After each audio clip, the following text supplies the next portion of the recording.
আসসালামু আলাইকুম। শুভেচ্ছা নেবেন দর্শক।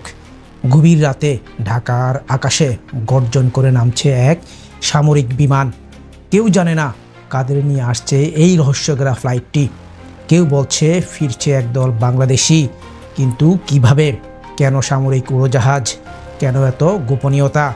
দর্শক, আপনি জানেন এই ফ্লাইটের ভেতরে কি সত্যি পানি ছাড়া টানা কয়েক ঘন্টা আটকে রাখা হয়েছে মানুষকে? কেউ বলছে পায়ে শিকল, কেউ বলছে অপরাধীর মতো হাতকড়া। তাহলে প্রশ্ন উঠছে, আসলে কি ঘটেছে? কেন এমন অমানবিকতা? আর এই ঘটনার পেছনে কি ট্রাম্প প্রশাসনের নতুন কোনো নীতি কাজ করছে? দর্শক, এই ভিডিওটি আপনি পুরোটা কেন দেখবেন? কারণ আপনি জানবেন সামরিক বিমানে করে ফেরত আসা ৩৯ বাংলাদেশির পেছনে কি ভয়ঙ্কর ব্যাখ্যা লুকিয়ে আছে। তারপর জানবেন, আপনি বুঝতে পারবেন এই ঘটনাটি কেবল একটি ডিপোর্ট না, বরং ভবিষ্যতের বাংলাদেশের জন্য একটি সংকেত। জানতে পারবেন কেন এই সুসংবাদের দিনেই ভেসে উঠল এক দুঃসংবাদের ছায়া। এবং সবচেয়ে গুরুত্বপূর্ণ, ভিডিওর একদম শেষে এমন একটা তথ্য আপনাকে জানাবো যা হয়তো আপনাকে স্তব্ধ করে দেবে। তাই বলছি, এই ভিডিওটি একটানা দেখে যান, কারণ এর শেষে এমন একটি ব্যাপার বলবো যা জানলে আপনার ভেতরে কাঁপন ধরবে। এর আগে যদি আপনি এমন এক্সক্লুসিভ সংবাদগুলো পেতে আগ্রহী হন, তাহলে আমাদের ইউটিউব চ্যানেলটি এখনই সাবস্ক্রাইব করে ফেলুন আর ফেসবুকে ফলো দিয়ে দিন। এখন আসুন উন্মোচন করি আড়ালের সেই অজানা অধ্যায়। বিষয়টি শুরু হয় এক সুসংবাদ দিয়ে। দর্শক, আপনি জানেন বাংলাদেশের জন্য যুক্তরাষ্ট্রের পণ্যে শুল্ক হার কমিয়ে 20% ফিক্সড করা হয়েছে। বিশ্লেষকরা বলছেন এই সিদ্ধান্ত বাংলাদেশের এক্সপোর্ট মার্কেটে স্বস্তি ফিরিয়ে আনবে।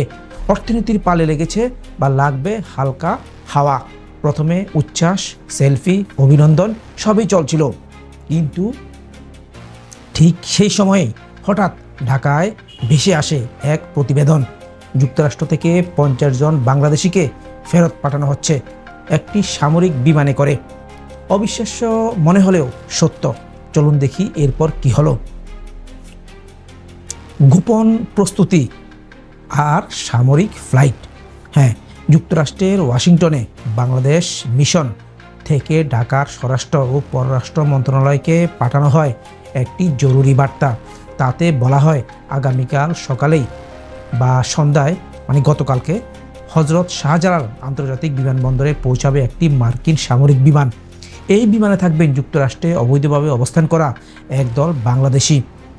এইভাবে ডিপোর্ট এর ঘটনা একেবারেই বিরল এবং অভূতপূর্ব। আপনি কি ভাবছেন এটা কেন এত সিরিয়াস?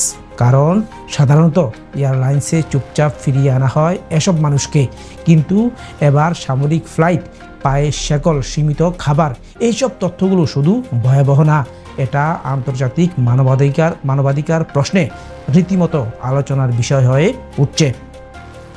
দর্শক, আপনি জানেন মার্কিন পক্ষ বলেছিল ফিরবে 50 জন, কিন্তু বাস্তবে গতকাল ফিরেছেন মাত্র 39 জন।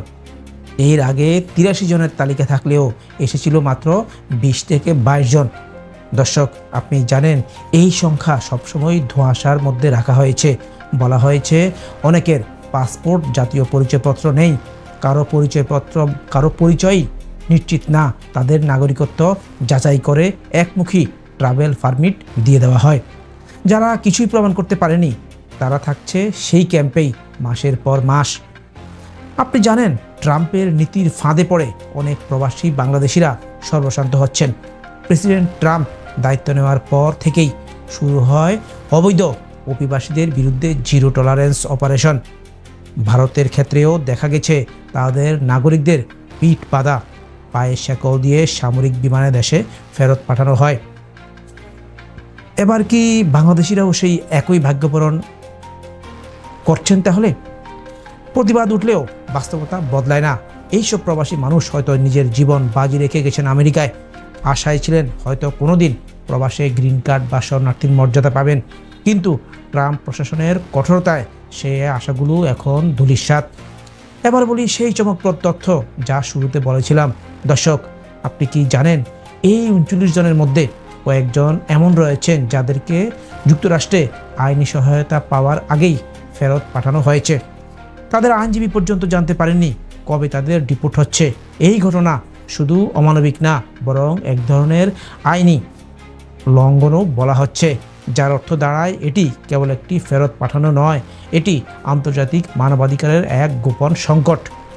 এখন আপনার কাছে প্রশ্ন ছুড়ে দিলাম, এই ধরনের সামরিক উড়োজাহাজে ফেরত পাঠানো, আপনি কি এটাকে মানবিক বলবেন?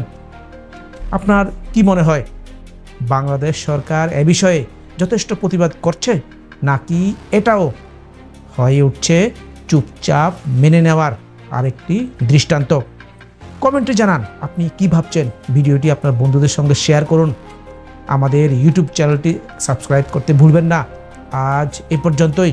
ধন্যবাদ। আসসালামু আলাইকুম।